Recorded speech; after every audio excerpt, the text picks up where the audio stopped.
स्वागत है दोस्तों एक बार फिर से आपका अपने प्लेटफॉर्म योगेंद्रा टाइम्स पर। दोस्तों आज 21वां सेशन है पॉलिटी का और आज हम बात करेंगे राष्ट्रपति को मिली हुई कुछ शक्तियों के बारे में। पिछले सेशन में हमने बात की थी राष्ट्रपति की योग्यता क्या है, सेवा शर्तें क्या है, शपथ कौन दिलवाता है, इनसे संबंधित जो बेसिक मुद्दे हैं उन पर चर्चा की थी। आज हम बात करेंगे उनकी शक्तियां क्या है, किन किन पावर्स का इस्तेमाल वो राष्ट्रपति पद पर रहते हुए करेगा। तो पूरा सेशन देखिएगा, बेहद महत्वपूर्ण है। अगर अभी तक आप कोई एग्जाम दिए होंगे तो आपने जिन भी सेशन को हमारे देखा है, अगर वहां से संबंधित कोई भी प्रश्न पूछा गया होगा तो उन सेशन से बाहर का कोई प्रश्न नहीं पूछा गया होगा, इसको आपने देखा होगा। आइए शुरू करते हैं आज के सेशन को। राष्ट्रपति को दी जाने वाली शक्तियों की बात करें तो आप जानते हैं कि देश में मुख्यतः 3 प्रकार की शक्तियां होती हैं। एक तो कार्यपालिकी एग्जीक्यूटिव पावर्स, दूसरा विधायी शक्तियां लेजिस्लेटिव पावर और तीसरा जुडिशियल अर्थात न्यायिक पावर, न्यायिक जो ताकत मिलती है। अगर इनके अतिरिक्त भी देखें तो राष्ट्रपति को कुछ शक्तियां प्रदान की जाती जो कहीं न कहीं इन्हीं में समाहित होती हैं। तो बेसिकली जो राष्ट्रपति को शक्तियां मिली हैं वो 8 प्रकार की शक्तियां मिली हुई हैं, इसको आप ध्यान में रखिएगा। कार्यपालिकी शक्तियां ध्यान में रखिएगा, विधायी शक्तियां, वित्तीय शक्तियां, न्यायिक शक्तियां, कुछ फाइनेंस से संबंधित भी काम करता है इसलिए वित्तीय शक्तियां, सैन्य शक्तियां दी गई हैं राष्ट्रपति को। कुछ इमरजेंसी में ऐसी पावर्स है जिसका इस्तेमाल करता है तो आपातकालीन शक्तियां भी दी गई हैं। कुछ वीटो पावर, आपने इसको जरूर सुना होगा कि राष्ट्रपति को वीटो मिला, तो आज आप देखेंगे कौन कौन से वीटो हैं, किस तरीके से उनका इस्तेमाल करता है, ठीक है। और क्षमादान की शक्तियां भी हैं कि अगर आप मान लीजिए किसी भी न्यायालय से, किसी भी न्यायालय से अगर कोई वर्डिक्ट दिया गया है आपसे, अगर वो उसमें एक टर्म ये भी है कि संघ सूची या समवर्ती सूची के तहत जो नियम कानून है उनका उल्लंघन करने पर अगर आपको सजा दी गई है, या अगर राज्य सूची का मामला अगर आपको मृत्यु दंड दिया गया है तो उनसे संबंधित मुद्दों पर ये विचार कर सकता है। बहरहाल उसको हम क्षमादान में अच्छे से देखेंगे, ठीक है। तो आइए शुरू करते हैं आज के सेशन को। सबसे पहले जो हम देखेंगे राष्ट्रपति की कार्यकारी शक्तियों के बारे में जानेंगे। कार्यकारी शक्तियां भैया क्या है, पहले इसको मैंने कल के सेशन में आपसे बात की थी इस मुद्दे पर। कार्यकारी शक्तियों का आशय यह हुआ कि एग्जीक्यूटिव पावर, काम कराने की जो शक्ति है, तो सबसे पहले कहा गया अनुच्छेद 53(1) में कि राष्ट्रपति क्या होगा, समस्त जो संघ की कार्यपालिकी शक्तियां हैं उनका केंद्र बिंदु होगा। अर्थात राष्ट्रपति में केंद्र की समस्त कार्यपालिकी शक्तियां निहित होती हैं जिनका प्रयोग वह अनुच्छेद 74 के अनुसार मंत्रिपरिषद की सलाह से करता है। अब देखिए कि यहां मैंने 2 आपको अनुच्छेद बताए। एक तो 53(1) जिसके तहत राष्ट्रपति समस्त कार्यपालिकी शक्तियों का प्रधान होता है, इसको आपसे पूछा सकता है। दूसरा 74(1) 74 यहां मेंशन है, 74(1) उसका आशय है। 74(1) में मंत्रिपरिषद की बात कही गई है कि मंत्रिपरिषद क्या करेगी, राष्ट्रपति को सलाह देगी जब भी वो सलाह मांगेगा किस तरीके का काम होता है, या ना भी नहीं भी मांगती। चूंकि आप जानते हैं कि संवैधानिक प्रमुख हमारे देश में राष्ट्रपति है, परंतु वास्तविक प्रमुख की अगर हम बात करेंगे तो प्रधानमंत्री में शक्तियां निहित होती हैं जिनका प्रयोग मंत्रिपरिषद की सहायता से करता है। तो मंत्रिपरिषद समय समय पर राष्ट्रपति को सलाह देती है 74(1) के अनुसार, ठीक है भैया। अब देखिए कुछ महत्वपूर्ण प्रश्न देखिए यहां पे है कि आपको विषय विशेषज्ञ नहीं बनना है। क्वेश्चन जो पूछे जाते हैं नॉर्मल पूछे जाते हैं और गलत हो जाते हैं, ठीक है। आप किसी से भी बात करेंगे सामान्य प्रश्नों में वो विसंगति आ जाती है, उसके दिमाग में करप्ट हो जाती है फाइल उसके माइंड की, और वो क्वेश्चन को गलत कर देता है। इसका एक कारण है रिवाइज न करना, दूसरी बात है एक भूसे टाइप का दिमाग में सारी चीजों को उसमें डाल देना, एक ऐसा डाटा डाल देना जिसका कोई मतलब नहीं। इसलिए आप व्यवस्थित क्रम में पढ़े। आज हम बात करेंगे कुछ यहाँ पे महत्वपूर्ण आपको बताएंगे किन किन व्यक्तियों के शब्द याद रखिएगा। नियुक्ति करता है, मैंने पिछले सेशन में आपको कई बार बताया है कि 2-3 शब्द होते हैं, एक तो मनोनीत होता है, एक चुनाव होता है और एक नियुक्त होता है। तो कुछ पद ऐसे हैं जिन पे कुछ व्यक्तियों को राष्ट्रपति नियुक्त करता है, जैसे प्रधानमंत्री। मैंने उस दिन भी आपको बताया था कि प्रधानमंत्री की नियुक्ति राष्ट्रपति द्वारा की जाती है, और साथ ही साथ जो अन्य मंत्री होते हैं प्रधानमंत्री की सलाह पर उनकी भी नियुक्ति की जाती है, संघ के मंत्रियों की, ठीक है। क्लियर हो रहा है। दूसरा, राज्यों के जो राज्यपाल है उनकी नियुक्ति कौन करता है, राष्ट्रपति करता है। ये सब प्रश्न हजारों बार पूछे गए हैं, अगर आप अनसॉल्व देख रहे होंगे तो मैं आपको फिर से बता दूं, आप जिस भी परीक्षा की तैयारी कर रहे हैं उसका सिलेबस और प्रीवियस ईयर के क्वेश्चन पेपर आपके पास होने चाहिए, ठीक है।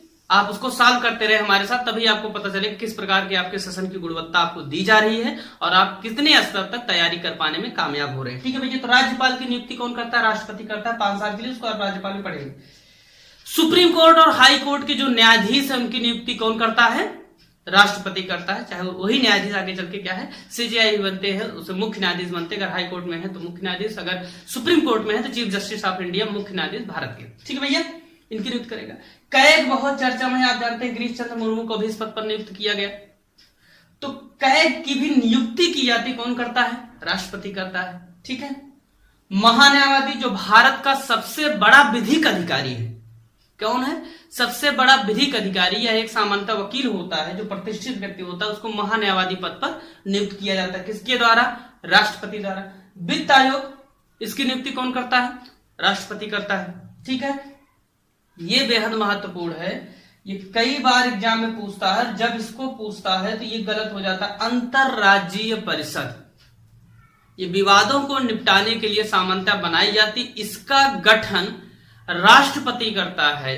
ठीक है, इसका अध्यक्ष कौन होता है? प्रधानमंत्री होता है। ये बात याद रखिएगा, गठन तो राष्ट्रपति करता है परंतु अध्यक्ष इसका कौन होता है भैया?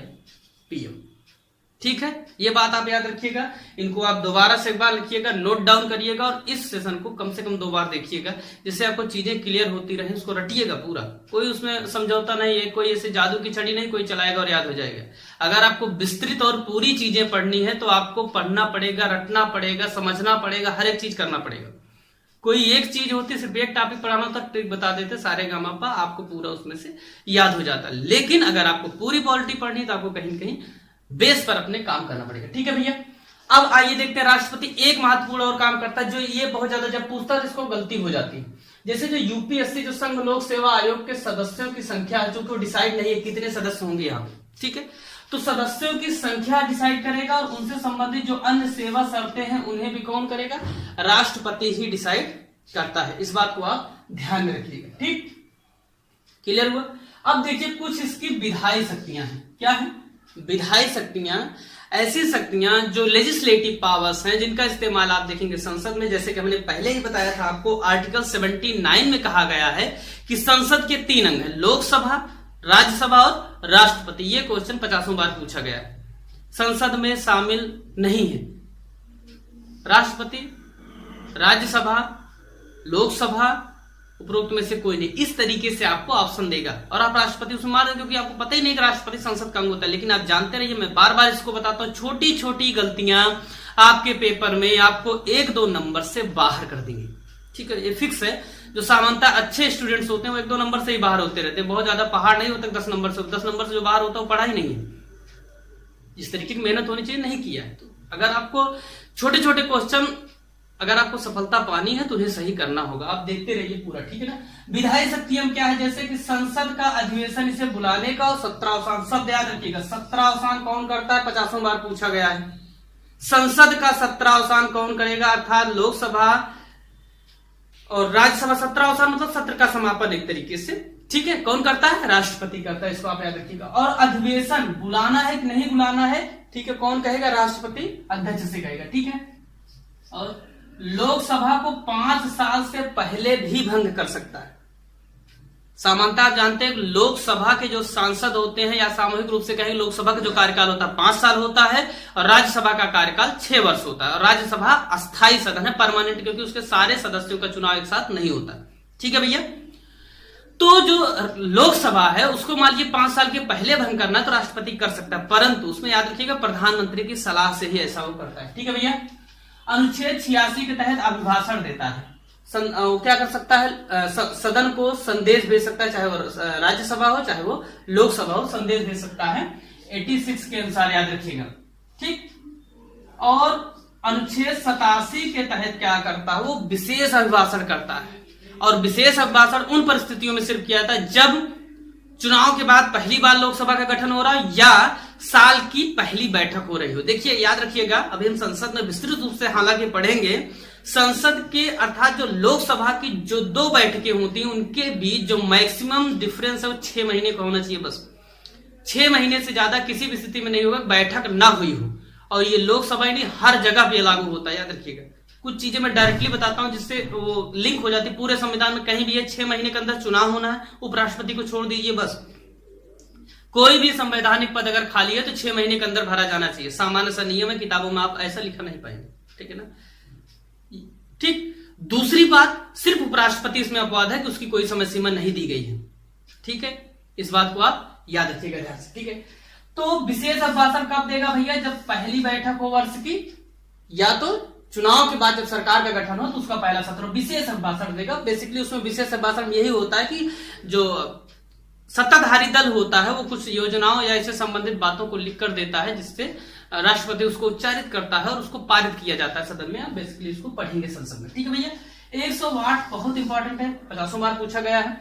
आर्टिकल 108, 108 का मतलब क्या है? एम्बुलेंस। एम्बुलेंस कब आएगी भैया? जब इमरजेंसी होगी। देखिए होता क्या है, किसी भी बात को अगर कानून में बदलना है तो संसद के दोनों सदनों से पारित होना चाहिए, राष्ट्रपति सिग्नेचर होने चाहिए।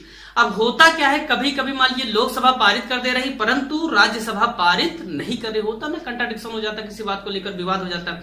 या राज्यसभा में पहले जा रही तो राज्यसभा पारित कर दे रही, लोकसभा पारित नहीं कर रही, तो विवाद की स्थितियों में अगर साधारण विधेयक पर सिर्फ ऐसा होगा, किसपे? साधारण विधेयक पर। इस बात को आप याद रखिएगा। ये सब आप हालांकि संसद में आप जब पढ़ेंगे तो वहां पे अच्छे से पढ़ेंगे भैया। ठीक है, साधारण विधेयक पर सिर्फ संयुक्त अधिवेशन बुलाया जाएगा जब लोकसभा और राज्यसभा में किसी बात को लेकर मतभेद हो जाएगा तो राष्ट्रपति कहेगा भैया दोनों लोग आइए, बैठिए और बात करिए अच्छे से। किस अनुच्छेद के तहत? 108 के तहत इसको पूछता है। ठीक है, उसके बाद और विधायी शक्ति क्या है? आपसे ऐसे नहीं पूछेगा यहाँ पे विधायी शक्ति कौन सी है, पेपर इतना कठिन आपके लिए नहीं बनाएगा। मान लीजिए बना भी देता तो आप जानते रहिए कि संसद से संबंधित यहाँ पे नियम कानून विधायी। लेजिस्लेटिव, चूंकि लेजिस्लेटिव पावर किसमें? संसद में ही है, तो संसद के तहत चूंकि राष्ट्रपति है तो उसे भी कुछ शक्तियां प्रदान की गई। ठीक है भैया, तो राज्यसभा में ये क्या करता है? 12 सदस्यों का मनोनयन करता है आर्टिकल 80 के अनुसार।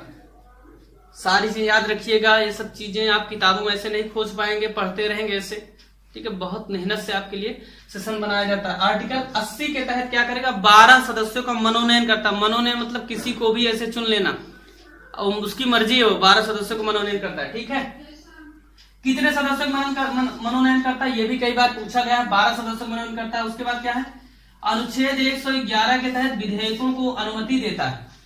इसका सीधा सा आशय ये हुआ कि जब लोकसभा और राज्यसभा, या मान लीजिए पहले राज्यसभा में प्रस्तुत किया जाता है विधेयक। देखिए विधेयक कोई भी कहीं भी पेश किया जाता है कुछ अपवाद को छोड़कर। सामान्यतः चाहे लोकसभा में आप पहले प्रस्तुत करें फिर राज्यसभा में जाएगा, चाहे राज्यसभा में पहले प्रस्तुत कर फिर लोकसभा में जाएगा, लेकिन अंतिम में कहां जाएगा? राष्ट्रपति के पास वो सिग्नेचर होने के लिए जाएगा। ठीक है ना, तो उसमें क्या किया जाएगा? वो अनुच्छेद 111 के तहत उस विधेयक को सिग्नेचर कर सकता है, नहीं भी कर सकता है कुछ परिस्थितियों में। ठीक है, कुछ परिस्थितियों में से रोके भी रख सकता है। ठीक है, तो वो अनुमति किस अनुच्छेद के तहत देगा यही पूछा जाता है, अनुच्छेद 111 के तहत। ठीक है भैया, क्लियर है? अब देखिए कुछ उसको लेजिस्लेटिव पावर में ही ये पावर है। मान लीजिए कि लोकसभा विघटित है, सिर्फ राज्यसभा चल रही है। ठीक है, सदन का एक ही भाग चल रहा है या दोनों भाग किसी कारण से नहीं चल रहा है, बैठकें नहीं हो रही है, कोई ऐसा मुद्दा आ गया जिस पर कानून की तुरंत जरूरत है, इमरजेंसी लैंडिंग करवानी है हेलीकॉप्टर की, तो चाहे धान का खेत हो चाहे गेहूं खेत हो, लैंडिंग होगी। ठीक है ना? ठीक, तो इमरजेंसी ना, आपको मैंने पहले सेशन में बताया होगा कि किसी भी स्थिति में राष्ट्र जहां पे आप देखेंगे सर्वोपरि होना चाहिए, वहां पे नियम कानून सारे बदल जाएंगे। सामान्यतः होता है ना कि लोकसभा राज्यसभा से पारित होकर राष्ट्रपति सिग्नेचर करेगा, कानून बनेगा। लेकिन मान लीजिए दोनों में से कोई एक सदन सत्र में नहीं है, अर्थात बैठक नहीं हो रही है, तो राष्ट्रपति को अनुच्छेद 123 के तहत 123 के तहत ये शक्ति दी गई है कि वो एक संसद से पारित कानून जैसा एक अध्यादेश ला सकता है, ऑर्डिनेंस। ठीक है ना, उसको लाएगा वो जिसकी वैल्यू किसके तरीके से होगी? संसद से पारित कानून के तरीके से होगी। ठीक है ना, किस अनुच्छेद के तहत? 123 के तहत। वो वैलिड कितने दिनों के लिए होगा? 6 माह के लिए। अर्थात अगर 6 माह तक बैठक नहीं होती है तो वो चलता रहेगा। ठीक, अब चूंकि मैंने पहले बताया कि 2 बैठकों के बीच मैक्सिमम जो अंतराल होना चाहिए 6 महीने ज्यादा नहीं हो सकता, तो 6 माह तक इसकी वैल्यू है। फिर जैसे ही वो बैठक होगी उस बैठक के 6 सप्ताह के अंदर उसको पारित करवा लेना चाहिए। अर्थात जैसे आपसे पूछे कि राष्ट्रपति के विधेयक की वैल्यू कितने टाइम तक होती है? 6 महीने तक होती है। क्लियर? अधिकतम कितनी हो सकती है? तो 6 माह हो 6 सप्ताह ही है, अर्थात 7.5 महीने। 7.5 महीने मैक्सिमम जो है राष्ट्रपति द्वारा जारी अध्यादेश एक्शन में रह सकता है बिना सदन से पारित हुए। ठीक है ना? ठीक है, अब इसमें भी देखिए 2 कॉन्सेप्ट है। मान लीजिए लोकसभा विघटित हो गई है, ठीक है, फिर राज्यसभा बाद में विघटित होती है। तो जो बाद में विघटित हुआ, वैसे राज्यसभा विघटित नहीं होती, आप जानते हैं। मान लीजिए किसी कारण से सत्र में नहीं है, तो जो लास्ट टाइम सत्र में नहीं होगा उसी से ये 6 महीने कैलकुलेट किया जाएगा। मान लीजिए आज संसद में लोकसभा की बैठक हो गई, ठीक है। अब कल क्या हुआ, कल इनको लगता है कब तो बैठक खत्म हो गई, कोई ऐसा मुद्दा आ गया, दंगा हो गया कहीं पे, या कोई ऐसा पानी संबंधित विवाद है, किसी से संबंधित विवाद है जिसपे कानून बनाना जरूरी है, तो कानून बना लिए दोबारा बैठक थोड़ी तुरंत आ जाएगी, ठीक। अब राज्यसभा तो सदन में है, ठीक। अब मान लीजिए राज्यसभा की भी बैठक समाप्त हो जाती है, तो राष्ट्रपति तुरंत क्या करेगा, लाएगा, क्या लाएगा, अध्यादेश।